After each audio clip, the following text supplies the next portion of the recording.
പഴയ നിയമത്തിലെ യോനയുടെ കഥയാണ് നാം കേൾക്കാനായി പോകുന്നത്. ബൈബിളിലെ തന്നെ ഏറ്റവും ചെറിയ പുസ്തകങ്ങളിൽ ഒന്നാണ് യോനയുടെ പുസ്തകം. ദൈവം കൊടുക്കുന്ന ഒരു ഉത്തരവാദിത്വത്തിൻ്റെ പേരിൽ ലോകമെമ്പാടും എല്ലാ കാലത്തേക്കും അറിയപ്പെടുന്ന വ്യക്തിയാണ് യോന. യോനയ്ക്ക് ഒരു നാൾ കർത്താവിൻ്റെ അരുളപ്പാടുണ്ടായി. നിനവയിലേക്ക് പോയി നിനവയ്ക്കെതിരെ പ്രസംഗിക്കാൻ. ദൈവഭക്തനായ യോനയ്ക്ക് പക്ഷേ മറ്റ് പ്ലാനുകളുണ്ടായിരുന്നു. യോന ദൈവത്തിൽ നിന്ന് ഓടിയകലാൻ താർശീഷിലേക്ക് പോകുന്ന ഒരു കപ്പലിൽ കയറി. സഞ്ചാരം തുടങ്ങിയ കപ്പലിൽ മധ്യേ വെച്ച് ഒരു കൊടുങ്കാറ്റും കടൽ പ്രക്ഷോഭവും ഉണ്ടായി.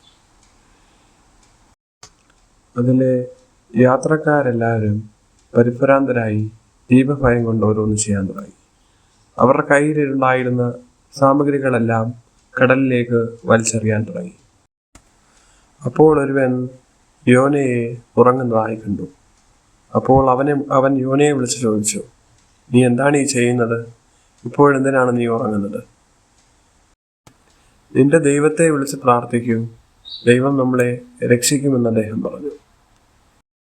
അപ്പോൾ ആര് കാരണമാണ് ഈ ദുരനുഭവം നമ്മൾക്കുണ്ടായതെന്ന് നറുക്കിട്ട് തീരുമാനിക്കാൻ അവർ തീരുമാനിച്ചു. നറുക്ക് യോനയ്ക്ക് വീണു.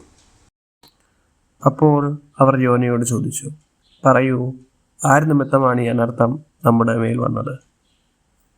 നിന്റെ തൊഴിൽ എന്താണ്? നീ എവിടെ നിന്ന് വരുന്നു? നിന്റെ നാട് ഏതാണ്? നീ ഏത് ജനതയിൽപ്പെടുന്നു? അവൻ പറഞ്ഞു, ഞാനൊരു ഹെബ്രായനാണ്. കടലും കരയും സൃഷ്ടിച്ച സ്വർഗസ്ഥനായ ദൈവമായ കർത്താവിനെയാണ് ഞാൻ ആരാധിക്കുന്നത്. അപ്പോൾ അവർ അത്യധികം ഭയപ്പെട്ട് അവനോട് പറഞ്ഞു, നീ എന്താണ് ഈ ചെയ്തത്? അവൻ കർത്താവിൻ്റെ സന്നിധിയിൽ നിന്ന് ഓടി ഒളിക്കുകയാണെന്ന് അവൻ തന്നെ പറഞ്ഞ് അവർ അറിഞ്ഞു. അവർ അവനോട് പറഞ്ഞു, കടൽ ശാന്തമാകേണ്ടുന്നതിന് ഞങ്ങൾ നിന്നെ എന്തു ചെയ്യണം? അവൻ അവരോട് പറഞ്ഞു, എന്നെ എടുത്ത് കടലിലേക്കെറിയുക. അവർ അങ്ങനെ ചെയ്തു. യോനയെ വിഴുങ്ങാനായി വലിയൊരു മത്സ്യത്തെ ദൈവം അയച്ചു. മത്സ്യത്തിൻ്റെ ഉദരത്തിൽ വെച്ച് യോന ദൈവമായ കർത്താവിനോട് പ്രാർത്ഥിച്ചു. ആ പ്രാർത്ഥനയിൽ മനസ്സലിഞ്ഞ കർത്താവ് മത്സ്യത്തോട് കൽപ്പിച്ചു. മത്സ്യം യോനയെ കരയിലേക്ക് ഛർദ്ദിച്ചിട്ടു. യോനയ്ക്ക് വീണ്ടും കർത്താവിൻ്റെ അരുളപ്പാടുണ്ടായി. ആ അരുളപ്പാടിനെ തുടർന്ന് യോന നിനവയിലേക്ക് പോയി തനിക്ക് കർത്താവ് തന്ന സന്ദേശം അവിടെ പ്രഘോഷിച്ചു. 40 ദിവസം കഴിയുമ്പോൾ നിനവെ നശിപ്പിക്കപ്പെടും എന്ന് യോന പ്രഘോഷിച്ചു.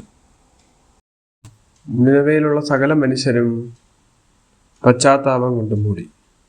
നിനവയിലെ രാജാവും ഇങ്ങനെ തന്നെ ചെയ്തു. അവർ ചാരത്തിലിരുന്ന് അവരെ തന്നെ എളിമപ്പെടുത്തി. കർത്താവിന് അവരോട് കരുണയുണ്ടായി. അവരുടെ മേൽ നിബന്ധിക്കുമെന്ന് പറഞ്ഞിരുന്ന നാശം വന്നില്ല. ദൈവത്തിൻ്റെ വലിയ കരുണയാണ് നമുക്ക് ഈ പുസ്തകത്തിൽ നിന്ന് വായിച്ചറിയാൻ കഴിയുന്നത്. എത്രത്തോളം ക്രോധത്തിലാണ് എങ്കിലും ദൈവം നമ്മളെ കരുണയോടെ വീക്ഷിക്കുന്നു. നമ്മൾ എളിമപ്പെടാൻ ദൈവം കാത്തിരിക്കുന്നു. ആമേൻ.